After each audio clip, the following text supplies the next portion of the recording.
నమస్కారం గురుగారు. ఆశీర్వచనం తల్లి. గురుగారు, జూన్ నెలలో మీనరాశి వారికి ఏ విధంగా ఉంటుంది? ఇంకా చివరి రాశి కాబట్టి అసలు ఎలా పరిహారం ఏ విధంగా చేసుకుంటే మంచిదంటారు? మీనరాశి వారికి ఈ జూన్ మాసం అంతా కూడా ఎలా ఉంది అంటే పర్వాలేదు, బాగుంది అని చెప్పవచ్చు.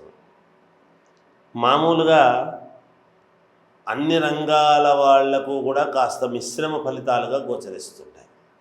మిశ్రమ ఫలితాలు గోచరిస్తున్నప్పటికీ అనుకూలవంతమైనటువంటి ఫలితాల్లోనే వీళ్ళు ఈ మాసమంతా కూడా ఉంటారు అనేది అర్థమవుతున్నది.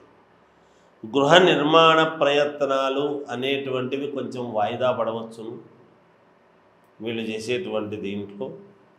అంతేకాకుండా వ్యాపారాలలో తొందరపాటు నిర్ణయం వలన కొన్ని నష్టాలు సంభవించేటువంటి పరిస్థితి కూడా ఏర్పడవచ్చు. నేను మిశ్రమ ఫలితాలు అన్నది అందుకనే. మానసిక ఆందోళనలు అనేటువంటివి బాగా పెరుగుతాయి. వృత్తి ఉద్యోగాలలో ఊహించని ఇబ్బందులు ఎదురయ్యేటువంటి పరిస్థితి సర్వసాధారణమే. అయితే దాన్ని మళ్ళీ అధిగమించడము, అనుకుని ముందుకు వెళ్ళటం ఖచ్చితంగా చేస్తారు. శారీరకమైనటువంటి శ్రమ బాగా చేస్తారు. అనూహ్యముగా కొంతమంది కొత్త వ్యక్తుల యొక్క కలయిక వలన వీళ్ళ ఉద్యోగములో మార్పు, స్థానములో మార్పు, ఈ ఊరు వదిలిపెట్టేసి వేరే ఊరికి వెళ్ళేటువంటి పరిస్థితులు రావటము, ఇలాంటివన్నీ కూడా జరగవచ్చు. అధికారులతో సత్సంబంధాలు కొనసాగుతాయి. ఉద్యోగస్తులు పైన అధికారులతో వీళ్ళకు మేలు జరుగుతుంది. తప్పకుండా వాళ్ళ అనుసరణ మేరకే వీళ్ళు ముందుకు వెళతారు గాక. అలాగే నిరుద్యోగులకు కొంతకాలం వేచి చూడక తప్పదు. కొంతకాలం అయితే ఇప్పటికే చాలా వేచి చూస్తున్నారు, చెందుతున్నారు అనేటువంటి మాట వింటున్నాం. అయితే ఇంకా కొంతకాలం ఈ మాసమంతా కూడా వేచి చూడక తప్పదు. ఎవరికి మధ్యవర్తిత్వం చేయటం అనేటువంటిది అంత మంచిది కాదు. వీళ్ళకు పనికిరాదు. మధ్యవర్తిత్వం చేయాలి అని పోయి వీళ్ళ మీద నెత్తినేసుకునేటువంటి పరిస్థితి వస్తుంది. కాబట్టి వీళ్ళకు మధ్యవర్తిత్వం అనేటువంటిది కుదరదు. చేపట్టినటువంటి పనులు మందకొడిగా సాగుతూ ఉన్నాయి.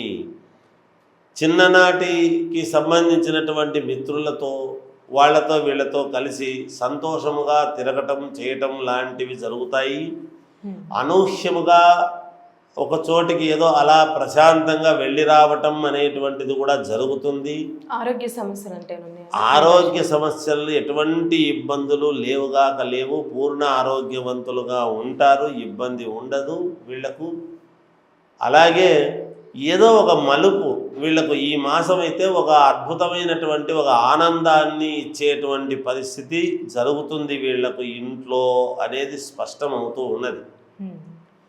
ఏది ఏమైనా మీనరాశి వాళ్లకు అనుకూలవంతముగా ఉంది అనేది చెప్పవచ్చు. అయితే అండి, మీనరాశి వారికి ఎలాంటి పరిహారం చేస్తే మంచిది?